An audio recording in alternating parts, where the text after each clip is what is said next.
What's up, everyone, and welcome to the fifth episode of Dave and Confused.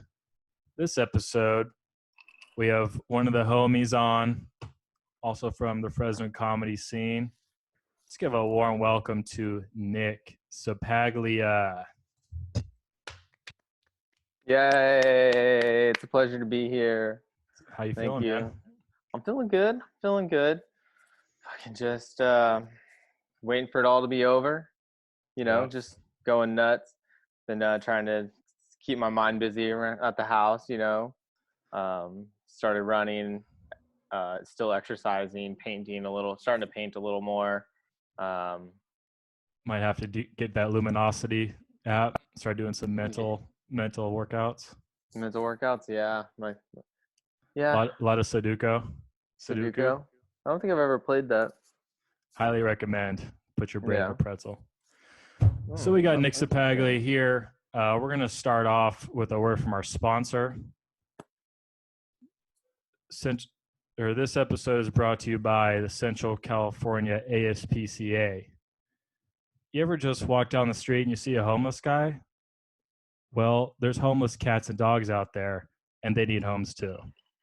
Central California ASPCA, they're spaying, they're neutering, they're doing what they can.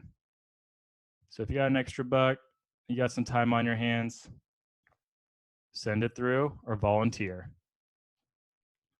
Let's get back to the episode with our very own Nick Ceppaglia. So the SPCA really sponsors your shit? Yeah, they do. That's awesome. They just don't. Cool. They just don't know it yet. They just don't know it yet. But I heard you could take your kids there. So spay and neuter them right up. I mean, that would be the cheaper option instead of just fucking bringing them by like a nuclear power plant, and get them that radiation. That's just you can't ever tell. That can't ever really be certain what's exactly going to happen. Like you go in there wanting like a third arm and come out with like 4 extra eyes. As long as it's not a kid, I'll be happy. Right. So it's pretty weird that our sponsor is the ASPCA because I know that Nick is a big cat guy. Is that right? No, I do. I mean, I have a cat. He has a cat. The cat will be featured all over his shirts and pants and merch.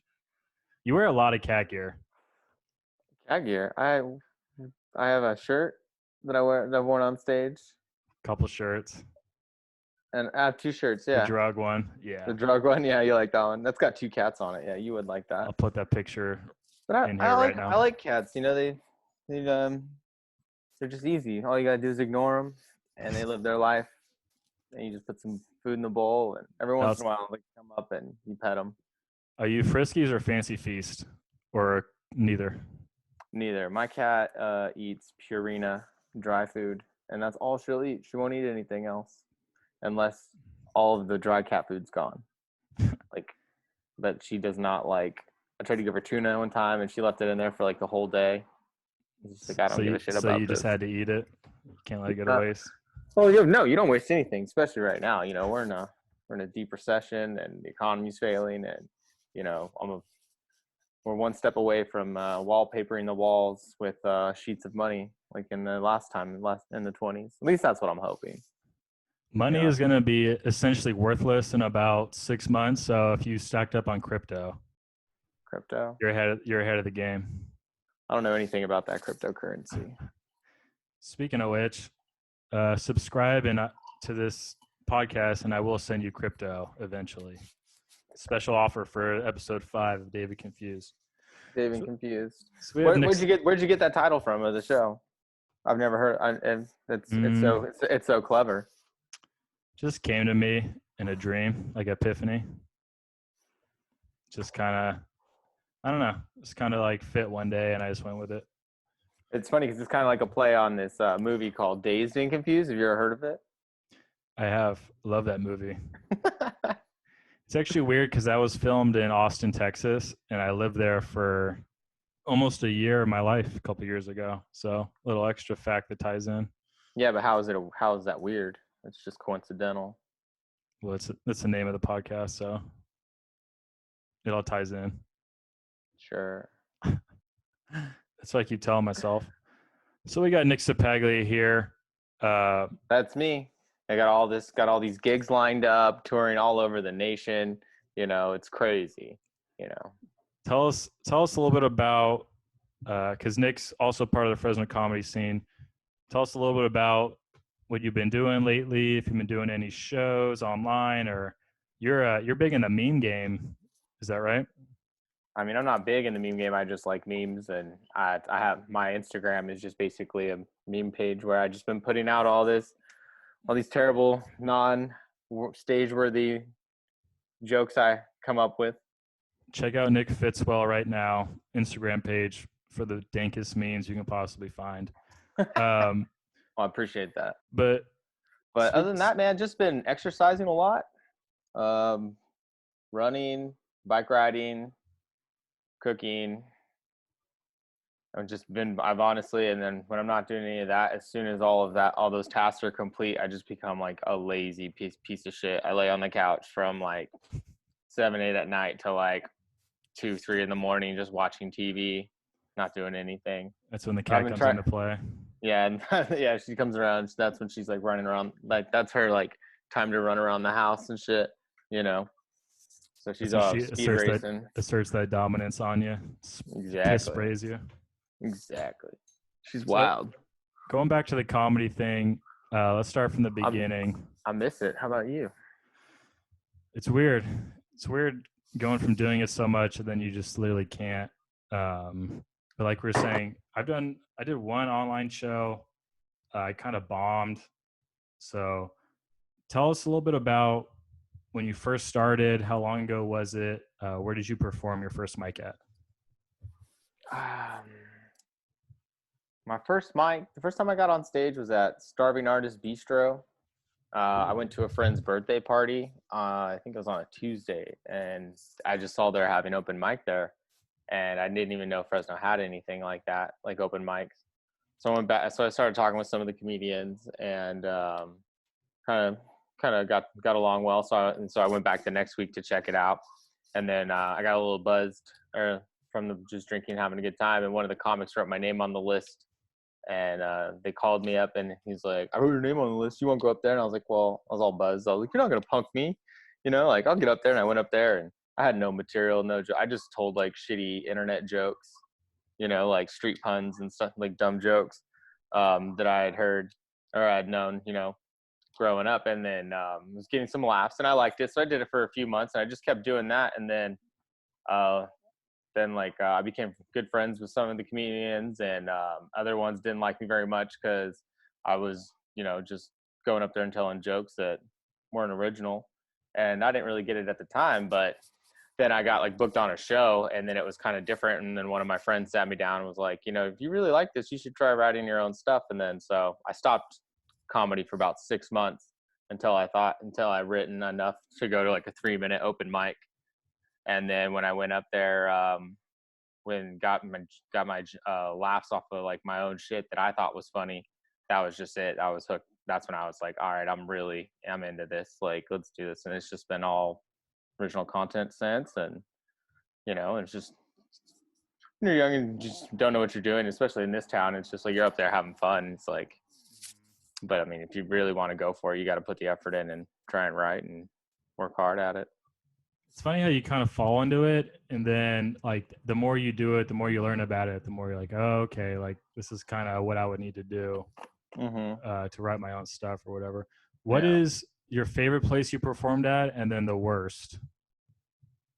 My favorite place to performed at? I really enjoyed performing at the Comedy Store. I got to do that twice. Comedy Store in LA.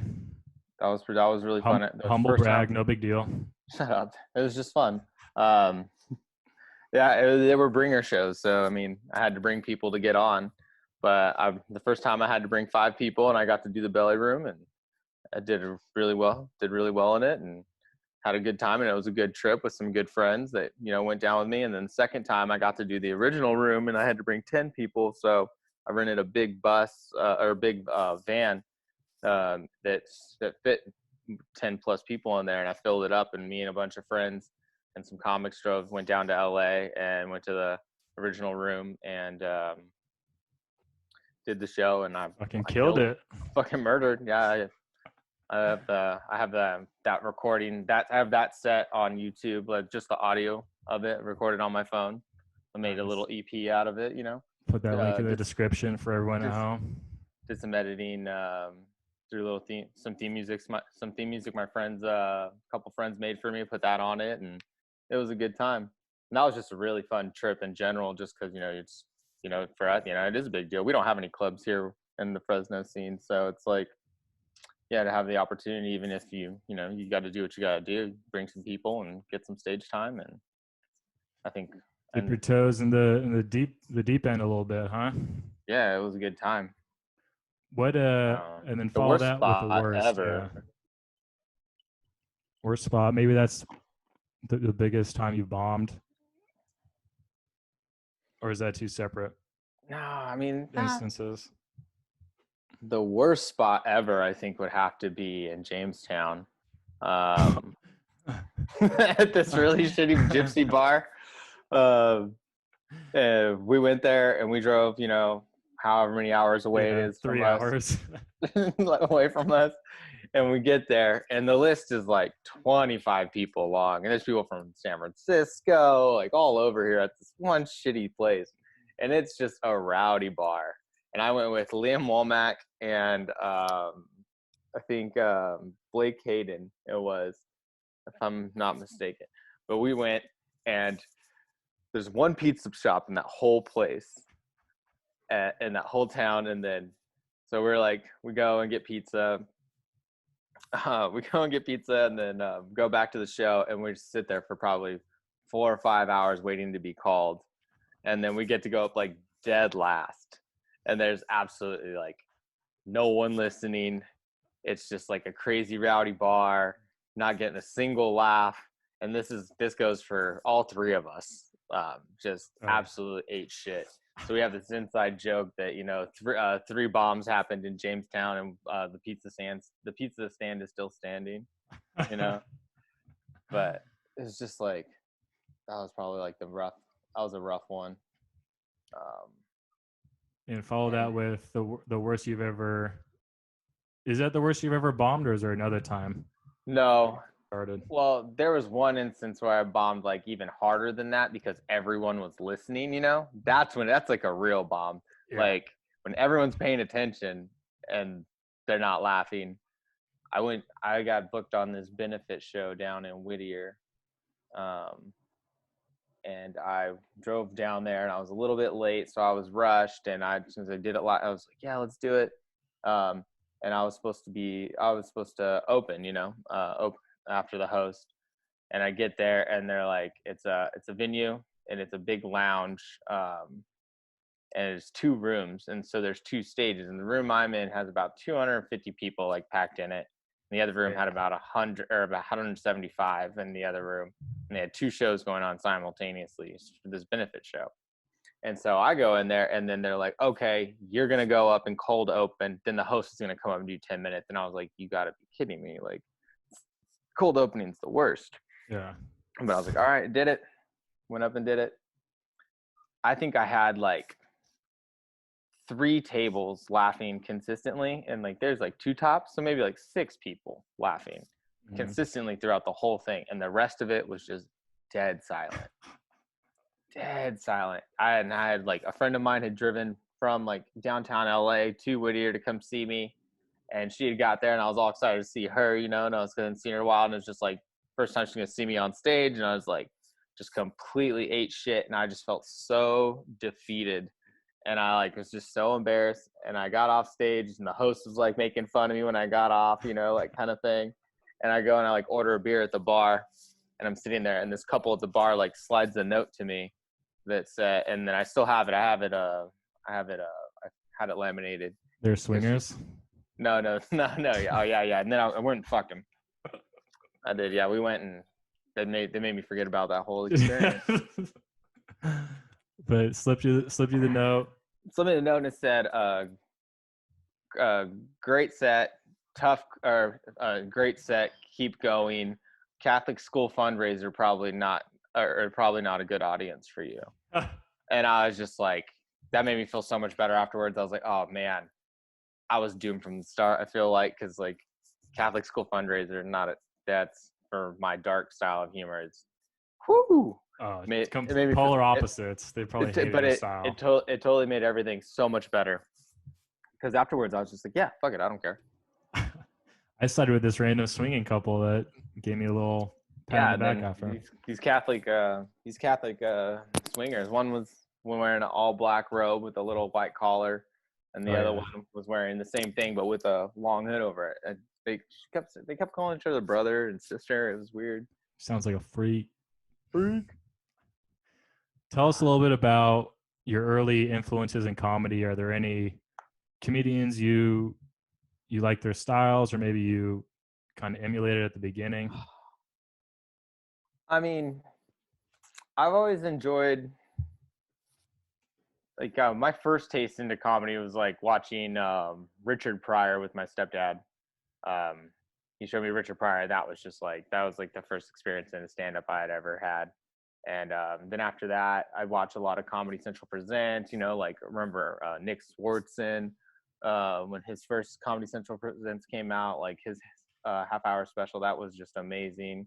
I liked Mitch Hedberg and Greg Giraldo. Then like Robin Williams, Bill Hicks is one of my favorites. I like Jesselnick, Stephen Wright. I get compared to Mitch Hedberg, like style wise, and Stephen Wright and Anthony Jeselnik. Those are the three people that people come up to me after the show and go, "You remind me of this person." But yeah, you definitely have the dark, like, one-liners, kind of non sequiturs, kind of like them. Mm-hmm. But then it's like also silly stuff too. Have you? What's like the worst heckler story? Piggybacking off of that. This one time at this place called Audie's Olympic, with now Full Circle, but we were at an open mic. What's wrong? That closed down? Full Circle Olympic just closed down. Yeah, I think you can get beers. You can pick up beers from them, but I think the actual brick and mortar is shutting down. I think, I'm not sure. That's what I heard. Like that location's shutting down? Yeah, that location. Oh, bummer. First casualty. I know.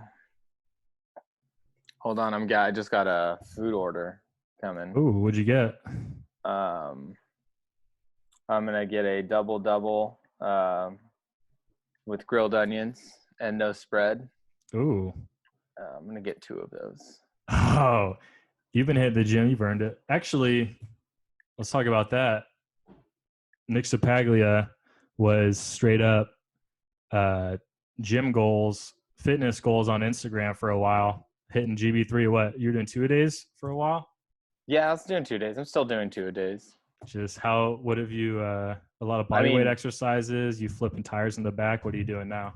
No, actually my workout's pretty, it's on lax mode right now, because it's just like it's limited.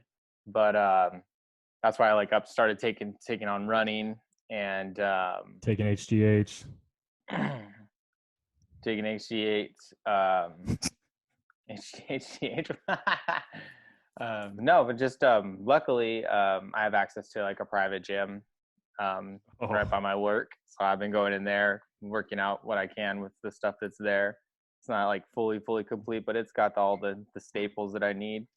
So I've been doing that, been running, riding my bike, a lot of body weight stuff. Yeah, that's about it. Just trying to, like, when it first happened, I took like a week off, and then last week I took a week off, but those are the only 2 weeks this whole year I've taken off. So, but I've also been eating like shit too. Like, I've just been eating whatever I want. I haven't been watching my diet at all. A couple of double doubles, Yeah. So I'm gonna get a couple double doubles right now. Couple double doubles, animal style. We're in quarantine. No one's gonna see you anyway. Exactly right. Ceppaglia is all about looking good, and with that being said, I gotta compliment you on, is that Rocco's Modern Life dad hat? Oh yeah, heifer. It is, and then pop that thing. Let's see the do. Let's see the do. There it this nice, is. this nice, 100% natural hair color. 100% natural. 100% natural. I'm so glad I don't have to dye it dark brown anymore. I'm just letting it out. You could probably pull off like the shaved head look if you want to go completely bald.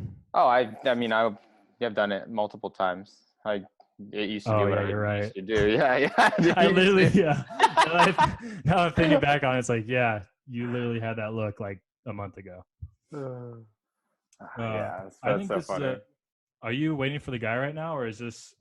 No, it's my roommate asking what I want. He's Grubhub and them. They don't do fucking. They won't do In and Out. This line's too long. Oh fuck, dude! Some of the craziest lines I've ever seen. Like In and Out's pretty good, but if you go by Chick-fil-A now, because Chick-fil-A is the one line where like people don't give a fuck. They'll wait in line forever. Dude, the Chick-fil-A lines are like half a mile at least now. The one at the one by the mall. Oh, the mall down here. The one by Fashion Fair Mall. It squirts all the way back, like by Macy's, like down that side street even more. Mm-hmm. Like it just snakes its way through that whole entire parking lot. It's just absolutely ridiculous. I think that it's time for a brand new segment, ladies and gentlemen at home. Premiering this new segment, it's called Smoke Break. So we're gonna get stoned or what? Nick Ceppaglia likes to smoke cannabis, as do I. So we're gonna have a little smoke break. People at home, if you want to smoke with us, I'm smoking on a little Nug Legend OG. Nick, what are you smoking on? Let's see what I have here. Woo! Oh yeah, give us the MTV Cribs. MTV Cribs. This is another room of my house. There's a painting that I did.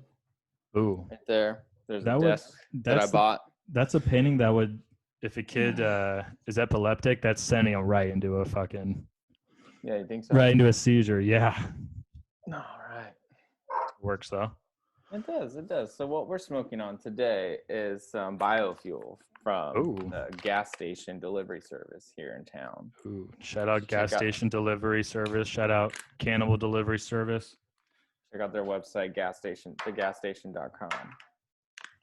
If you are a marijuana delivery service or a store, feel free to send anything you want to David Confused. I will put it on the pod no matter what. A little free promo, no big deal. When is this? Where are people going to find this? It's going to be on like Spotify and iTunes and shit? People are going to find this on YouTube. They will find it on iTunes, podcasts. I'm going to submit it. I'm waiting on approval to get accepted. Nice. Good for you, buddy. And if they don't submit it, that means it's bad and I just have to stop doing it. So absolutely. You can't be acting like that, you know. Cheers. I'm not there yet. I got too eager. I know, man. You gotta do it right. Let's grinder out. What do you like to do when you get stoned? My go-to is usually just nature documentaries. Just straight planet Earth. I watch those normally anyway, so I kind of just mix and match. What about you? I just go to like Hulu or Netflix or HBO and just watch a show. I really like been really into like weird interdimensional time travel shows. Ooh. Just saw this really good one I liked on Netflix called Dark. Ooh. That's pretty good. I'm getting that confused with Duncan Trussell's new one. That one's cool too. Yeah. I haven't seen it. Midnight Gospel. It's funny, man. It's pretty cool. It's all animated, so. Is it kind of like a Rick and Morty vibe, or is it? It's cool because it's like animated shows, and it's kind of like they mix in with they like blend in like conversations from his podcast that he has with people. Like to be honest, I've only seen the first episode, but I really liked it, so I will watch some more. But that one was with Dr. Drew. Ooh. Dr. Drew Pinsky.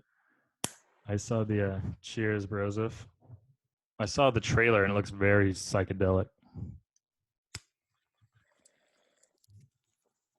totally fucked that up. Forgot to cheers you.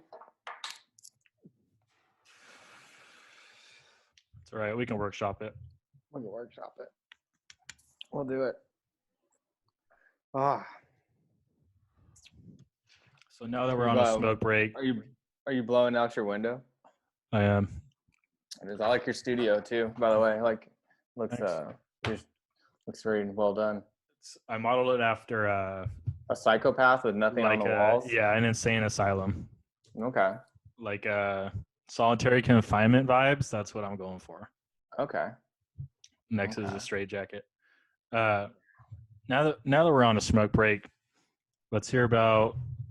Do you have any times where you've ingested cannabis, maybe as a youngster, where you tripped out a little bit too much, or you have a funny story you want to share with the viewers at home? Cannabis never really done too much to me, other than edibles. Edibles will get you.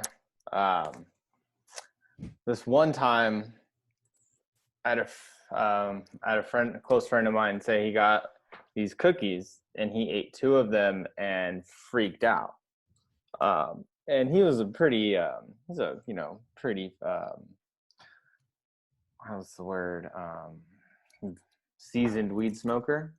Okay. And I kind of laughed at him, and then he's like, "You won't eat the rest of these?" And there was 8. And this was on like Friday night. Are these homemade or are these from the These club? were homemade. These were homemade from some person. And so the most dangerous. Yeah, the most dangerous. So I ate all 8 of them. And this was like Friday at maybe 7:00. I woke up on Sunday. Like, I fell asleep on the couch and I woke up on Sunday. It was like Sunday morning, 6 a.m. I was like, what? And they're like, and I like vividly, or like remember like coming in and out of consciousness, like, and seeing, and like different people were at the house. I remember people saying hi to me, and I just like waking up and be like, oh, hey, what's up? Just gone. And yeah, it was absolutely the most fucked up I'd ever been. Just like I went in hibernation for 24 hours. Ooh, you got the it's a nice setup you got going. Oh yeah, it's my roommates. I have a tiny little pipe. What percentage are you smoking? Flower, concentrates, tinctures, edibles? What percentage? I mean, probably 99% flowers, and then the occasional edible when I get them, but I don't go buy them or anything. My neighbor next door makes candies, and she brings me over chocolates and caramels, and that usually get me pretty fucked up. So when she brings them over, I'll eat them. But it's not like something I go out and if I'm going to buy weed, I'm like, oh, you know what? Let me buy that fucking brownie. Because I'm the type of fat kid that will just eat. I'll eat the whole thing. There's no moderation in me whatsoever. I go 0 to 100. Like, if I start snacking, like, the fat kid takes over. It's like, it doesn't even matter how strong it is. I'm eating this brownie because I'm hungry. I'm hungry, yeah. And now I'm high from eating the other half, and I got the munchies, and this tastes good. And I can picture your neighbor like an old grandma, just like drops him off in a bag and like fucking squeezes you, like pinches your cheek, like, be good, my little Nikki. And then her name's Kathy. She's super dope. And she is probably like 65, 70. Shout out Kathy. Shout out Kathy. We gotta what? We gotta sit her down and ask her like, what was freaking World War II like and stuff like that. I don't think she's that old. 75. Fuck yeah, you're right. Yeah, we're almost done. We're almost done with all those World War II veterans. They're almost all gone. Would you, if you were, yeah, that's kind of weird. I mean, with Corona, they're for sure going to be gone soon. Jesus. That's right. Jesus. If I would think about this, though. Man, I wish I was still picking up dead bodies. If I was making some money right now. If I was a 99-year-old World War II veteran and I'm like on my deathbed and they're like, tell us, everything you know before you kick it, I would just make the craziest shit up. Yeah, I was just thinking that. Yeah. Oh yeah, I think that'd be great. Well, Sonny, we weren't really fighting Hitler. We were fighting aliens. Speaking of which, This segues us to a new segment I'm debuting. It's called I get to Wild. Brent. You get 2 brand new segments, fresh out of the oven. It's called Wild Encounters. Have you had an encounter with any of the following? A. Ghosts. B. Aliens. C. Famous people. Or C. Mythical creatures. Go. There's 2 C's. D. Mythical creatures. E. None of the above. Go. C. Celebrity encounters. Who? Who and where? I was down in LA for a wedding. And we were at the Four Seasons. I was standing in the lobby, and Sean Penn walked by me, like right by me, and we made eye contact, and I just like put my hand out and said, "Hey man, my mom loves your movies," and shook his hand, and he said thanks and walked off. And then right after that, the entire cast of the Hunger Games walked in the door. Ooh. And I was like, "This is cool." I was like, "Oh, dude, that's Ed Sullivan." I was like, "Oh shit, there's Lenny Kravitz. He's hella short." You saw Lenny? Yeah, Lenny Kravitz. Do you have his guitar with him? No, he didn't. How many piercings did he have that were visible? Like his nose and the lip, but then I was cool, and I was just it was wild because that was the first time I'd ever like really seen like one celebrity, let alone I just got attacked with like a bunch of them just walking around me because I'm in the lobby waiting for my friends to come down from the hotel so we can leave to go to this wedding, and then I the wedding. But and I was cool. I was keeping it cool. I was just playing nonchalant, and then Woody Harrelson walked by. I was like, "Oh shit, Woody!" He yelled it out. And my one friend that I was with was like, "Nick, shut up." He's like, "Shut up, be cool." And I was like, "Nah, dude, that's Woody Harrelson, dude." Like, did he acknowledge you? Do you see you? No, I don't think so. Because like when right as I did it, my friend hit me and I had that. So if he did look back, I missed it. Fucking shout out Woody. It's fucking the OG of smokers.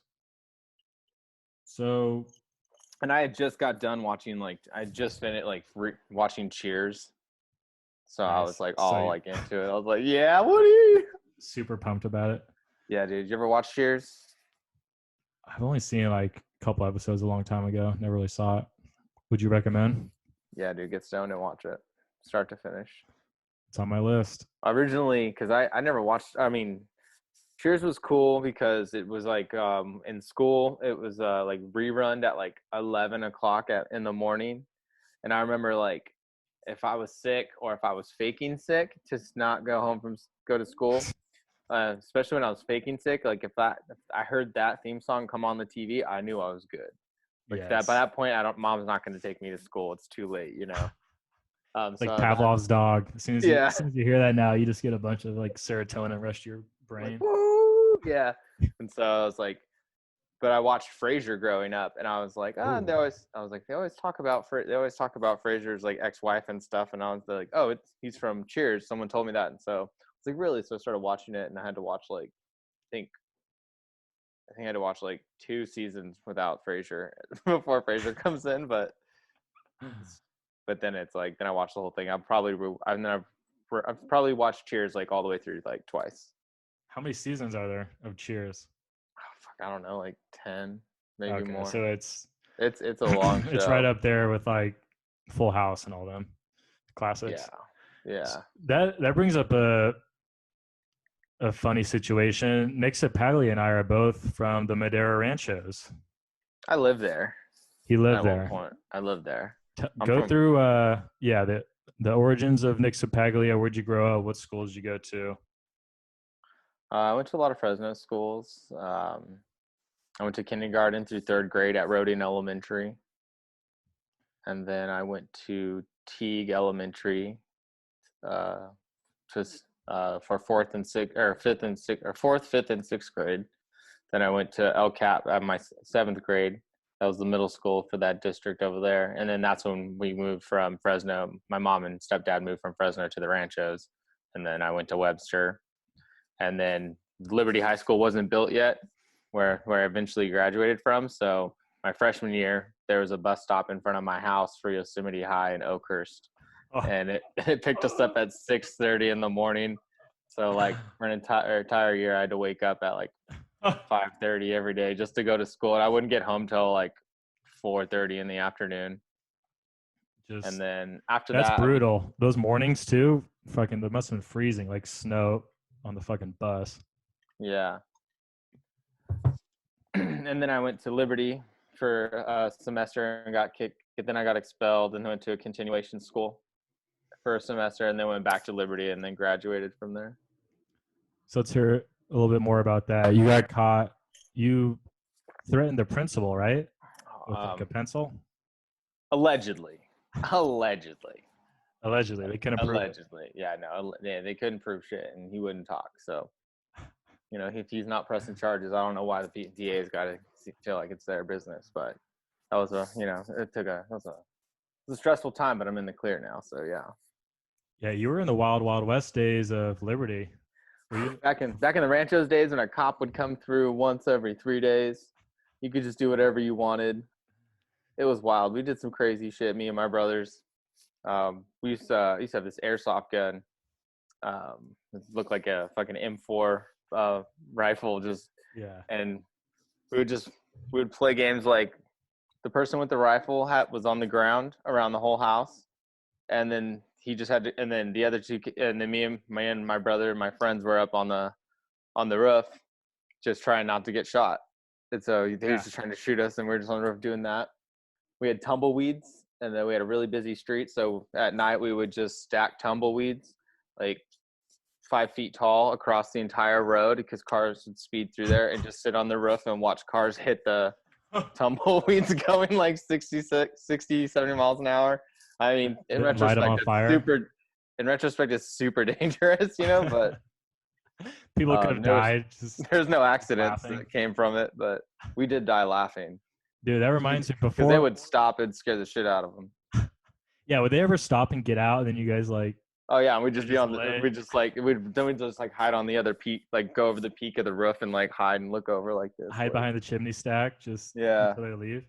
We had a game before airsoft was invented. I must have been a little kid, and thinking back on it, it was one of the most fucked up things my older brother did. He would get our Red Ryder BB gun, and I must have been like, 6 or 7. He would go and hide in our very backyard, in some kind of trailer just somewhere. And then I would have to walk with my little brother Dewey. And literally we're just like, I have him by the hand, and we're just like walking around, and we're just like waiting to get shot. As soon as we would get hit with a BB, then we would have to find out where he is. And then once we found out, like, oh, he's there, it's like, all right, game over. Now he has to hide again. So we would just voluntarily just get shot for no reason, until one time Dewey got shot, and it got him like right here, like almost permanently blinded him, and then he cried and ran inside. So we had to stop. Yeah, that's a dangerous game. And then we got paintball guns. It's a good way. Your mom and dad were like, we're not getting you paintball guns. And you're like, all right, we'll start using BB guns. All right, we'll get you some paintball guns. Yeah, they have masks at least, so there's some safety precautions. They could have just bought you masks. They didn't know we were doing it. That was the fun part. Okay.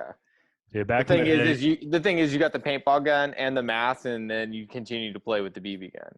Same game. You just had masks now.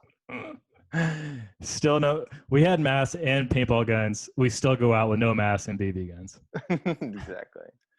No, that's a game you play on the holidays. So, graduated Liberty. Did you stay in town? Did you leave? Did you do some jobs before comedy? What was Nick Ceppaglia's life like after that?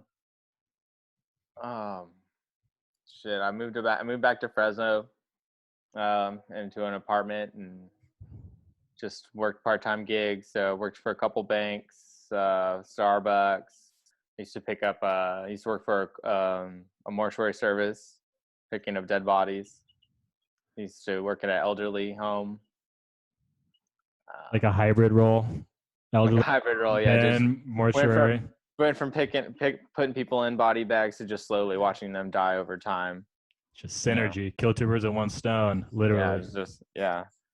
When they would die, just like, oh, I know what to do. Just walk us through your job hauling dead bodies. What were your thoughts going into that job? What did you learn during it?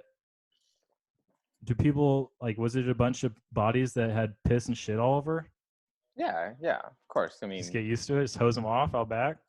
no, I don't do anything. I just wrap them up in a blanket and send them on their way. Whoever gets them, they take care of all that. Oh, really? You were I the just first I first literally first literally responder. yeah, I guess I was my job title was bag 'em and tag 'em. Like it legitimately was. What's like the most gruesome body or like craziest scenario you were in to get it to pick up a dead body? Well, like my first call was this little Asian lady living in like a 1 bedroom apartment, and she passed away in her bathroom, like in a lawn chair. She was like a hoarder. It was like it's just a disgusting apartment. Um, and it was terrible. And then, but she'd been in there for like a month, just Just in an no enclosed friends, no space. friends or family checking up on her. She's there for a Yeah, couple yeah, months, she'd been there just for a month. Um, sautéing. and this isn't even the worst one. This is just the first one that I ever had to encounter. So this broke you in. This is my Pop the first day, cherry. right? Yeah, yeah, literally, you pop my cherry. Um, so when you start to decompose, you build up with like fluid, like inside, and you puff up Oh before you no. eventually pop. Your skin rips and you pop, and all that fluid goes out, and then you start decomposing. You know, like you like you see in the movies, and they're like so she was like real fat and swollen, and we're like he's got her by the arms, like under the underarms, and I've got the legs, and he's just like, yeah, we just got to pull her out here and put her in the bag, and like we're walking her, and we pick her up off the chair, and we're walking, we make it like halfway, like she's like halfway out of the bathroom, where like halfway onto the body bag, you know, like, and she just pops, Oh. and just all this fluid just comes gushing down like on my pants and on my shoes, and I can feel it on my socks and shit. Oh. And I was just like, oh my god, this is disgusting. And he's just like, oh fuck. He's like, yeah, she popped. It's like he's just like, We got a just put her in the popper. bag.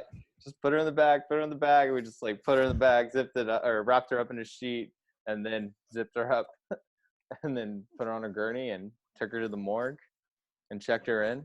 And then that You was the check first her time. in. Yeah, you have to check them in. And this was during the day, so the morgue was open at the time, and that was my first day. So I was meeting everyone at the morgue. Oh, hey, how's it going? Like, And you're then still covered, or did you change? oh, I'm still covered. I'm still just covered. And Were they looking at you like, "Oh, rookie move, you got popped on"? no, they're just like, oh shit. They're like, yeah, and I was like, this is, and then the first time there, so they showed me, give me a tour of the place, and then he shows me where we have to check them in and put them in there. And there's just this one big freezer room, and you just slide the gurney in there, and it's full. It's like lined. There's a couple like bunk style cots on there, but the rest of it's just like gurneys that are in there in the morgue, at least, but in the old morgue, because they have a new one now. It's like a dorm room in Antarctica. Exactly, and it was pretty interesting. You know, you see like bags in there that say John Doe from like 10 years ago. They're just still there. At the time, it was 10 years ago. But So that wasn't even the worst. That was just your first. that was my first one. And then so the absence, I was like covered. He's like, the manager just like took me back to the house. He's like, all right, I'll see you tomorrow. He's like, that was your first day. He's like, cool, see you tomorrow if you want to do it. I was like, yeah, call me tomorrow. And so the second call I go to was like a car accident where the car caught on fire, and there were 2 people in the car. And so that was like seeing like what a body looked like burned to death. I was like crazy. But it was weird. Like it didn't really bother me because it looked identical to like everything you've ever seen on TV. Like skeleton and freaking. Yeah, I just mean, bone and stuff like that. And you know that scene in like not Saving Private Ryan. I forget what movie it is. The war movie, with like I think Mel Gibson or something. But it's just like Braveheart. no, it's like a Vietnam War movie. Um, Mm, yeah. Anyway, it's like just this gnarly scene where this guy gets burned alive, and they pick him up by his legs, and all the meat slides off his bones and stuff. It's like, Oh super, yeah. Maybe yeah. that was Saving Private Ryan. No, Mel Gibson's not, and that. It was a I think there was a Vietnam couple. movie. I think there's a couple of those scenes in Saving Private Ryan though, There's where yeah, there's just a it's lot of just scenes and all kinds of. human Oh human man, beef jerky. and did you see 1917? No, not yet. No, That's the fighter pilot one, and the guys in the plane, or no? no, that's a world. It's a World War One. One. It's Hmm. the one with I think you're thinking of Dunkirk. Dunk Dunkirk. Dunkirk. Yeah, Dunkirk. Yeah, that's what you're thinking of. Yeah, that one's cool. 1917. That's on my must watch list. Yeah. So the So worst, but to go back to the worst one. There's one that like almost made me gag. Was like this this guy had died in his bathroom as well. But he like died on the toilet, had a heart attack. But he had been there for like 6-7 months. Ooh. Oh. And he was just like decomposed, and like he looked like every mummy you've ever seen in a history book. When we went to grab him off, we grabbed him by the shoulders. We went to grab him like to lift him up off the toilet, put him in the bag. Like his arms came off like on one side. Like it was just like ripped the dude's arm off. I was just like, almost. That was the only time I almost threw up. I just like put him down. I like walked outside and I had to like take a breath. I was like, that was gnarly. Because I wasn't expecting that. I just went to grab it, and I was like, oh shit, it's a little more delicate than. I can't believe you're using like your hands. Don't you like have to bring in the shovel at some point and like kind of just? Yeah, but he was still. I mean, he's still there. He's still pretty much together. Yeah, it's 6 months. I mean, it's not like a year, 6 months, still pretty fresh. I mean, he still had like, you could like his skin was transparent, and you could see like his intestines moving and maggots and stuff in there, and it was gnarly. I bet the smell is probably the worst part, right? Yeah, it's absolute worst. Like and on that one, it was just like I had like Vicks vapor rub like shoved up in my nose and my nostrils, and just like a mask on, and was like, all right, this is gnarly. Because we were walking around, he had like it was his master bathroom, and he had like one of those bathrooms where there's a door that leads to the backyard. So we walked around the backyard to get into it, but like over like by his window, the master bedroom, he had it like blacked out with like black trash bags. And I like went and looked, and I was like, oh, that's not trash bags. And I tapped the window, and it all flew away. It was all flies. Oh, it was fucking gross. That was gnarly. That's gross. Yeah. I thought you were gonna say bats at first. Oh no, that would have been kind of cool. Except not now. Just flies. That actually it was a horrific smell. That segues into but a lot of it was the job was like 60% just old folks passing away, taking them to funeral homes and stuff. But the other 40% was fucking pretty gnarly. Just the craziest shit you could see, especially like in Fresno too. Yeah, I feel like Fresno of all places is like almost like Florida, where you can just, who knows what the fuck you're gonna find. Yeah, I've been to some weird neighborhoods that I didn't know existed before. I picked up kids or people I knew. Oh, kids. What is that like? It was weird. It was just like, oh man, I know that guy. Like I went to high school with him, and I hadn't seen or talked to him maybe like 7-8 years, or at that point it would have been 4 years. I hadn't talked to him in like 4 years, or seen him since high school. But it's like, oh shit, I know that guy. Is there enough people dying where like you're constantly picking people up, or is it like, oh, got one? So it's like you got paid per body. So once I got in, they gave me a Suburban on like 22s with all tinted windows, looked like a straight just drug dealer car, and it just had the seats in the back folded down. It had 2 gurneys in the back, and then like all my stuff, like suits, and I had to like just dress in all blacks, like white shirt, straight black, Grim Reaper. Yeah, just straight Grim Reaper. And basically when I got hired, they were letting me basically it just whenever I got a call, I had to go to the scene and pick it up.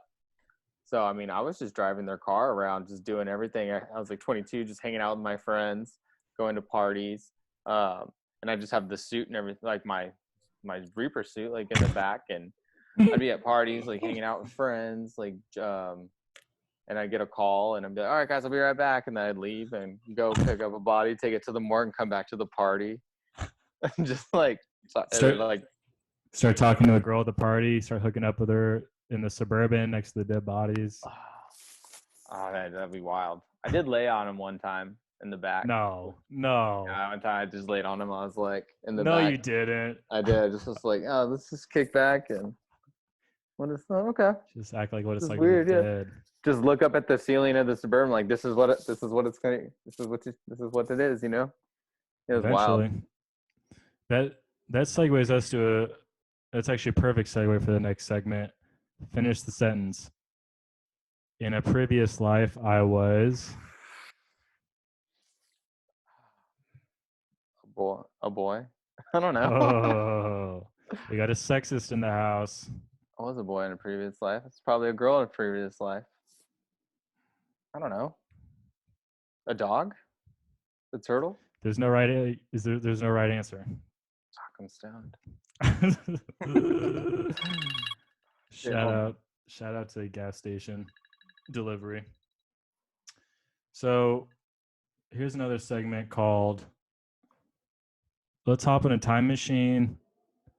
What's advice you would give your 12-year-old self? And then fast forward, what's some advice you would give your 62-year-old self? Go. Some advice I would give my 12-year-old self. Mm-hmm. Start comedy sooner. and then my 65-year-old self. Shit, you fucking pussied out of that suicide pact a long time ago. Just got real dark with it real quick. I love it. Real quick, yeah. What I just remembered I was gonna ask you. So you worked at the morgue picking up dead bodies. You also said you worked at Starbucks. Give us a little behind the scenes at Starbucks. Any crazy stories that customers should know about people stirring away? No, Starbucks was pretty basic. I mean, it was pretty basic. I mean, we just used to sell weed out of there. Nice. Yeah, I mean, we just sell it and put it in the little tiny short cups. No way. Yeah, my friends would come by because I mean, at the time when I was working there, I was just hustling, you know, doing what I could. And me and a buddy that just to have it in our backpacks, and so people would come in and they'd order a coffee and a short coffee, and then we knew what that meant. We just go and get it. I think some place in town just got busted for selling coke out of like a Popeyes or something. I looked that up. What is one weird thing about you that people might not know? One weird thing about me that people might not know. I don't know. I'm sure there's a bunch of them. Now I'm trying to think of what do I do that I think is weird though. What if it's weird to others? I don't do anything weird. I probably like I'll sing like old classic songs when they're on the radio, but I'll sing them like just over the top wrong. Like they're just I won't even like try and make like the actual words. I'll try and make the sound of the actual beat or melody like with my voice. Like, you know, stuff like that. Probably not alone. There's probably a lot of people I like to do that. Yeah, probably. That's probably a good one. What is one song that you feel guilty about liking? I don't know, like I feel like sometimes I listen to Adele too much. I just like her song. I like her music. What do you feel about her weight loss? Like it or not like it? I mean, I'm glad that she's being healthy and taking care of what she needs to do. If she's losing it, doing it in a healthy way, you know. Mhm. So yeah, more power to her. That's amazing. You know, you got to be proud of hard work and work hard to get what you want. What feels better to you personally, getting a heavy pump on in the gym, or serving up a dank meme on your Instagram page? I mean, I like working out. I Get enjoy those working out. endorphins going. Yeah, yeah. I see you. I don't know. I mean, but similar reactions happen when you get likes and whatnot. You know, it's just the same. It's all that psychology of social media. But then, like, the actual physical endorphins are better. What's You feel better afterwards. what's your favorite meme that you've created and that everyone should go check out on your page, Nick Fitzwell? I don't know. I don't know. Just go look at the page and like the ones you like. Go to the It's just page for yourself, and whatever one you like, comment below and tell everyone, start a conversation, you know? Whatever one you like the best, viewer at home. If you're still listening at this point. that's right. I like how you're really pushing the meme page. You're like, let's tell everyone about it. Hell yeah. It's trying Right. to get you out there. I know. I don't know what I'm gonna do when it comes to comedy. I think when I get like booked on shows, I'm just gonna like turn the show flyer into a meme and just be like, just to keep the aesthetic of my page. Yeah. You got to give the people what they want. I don't know. I don't think I'm doing that very well want- at all. I don't think I'm doing that very well at all. I enjoy them. So, what is your biggest pet peeve? What grinds my gears? Grinds your gears the most. Biggest pet peeve.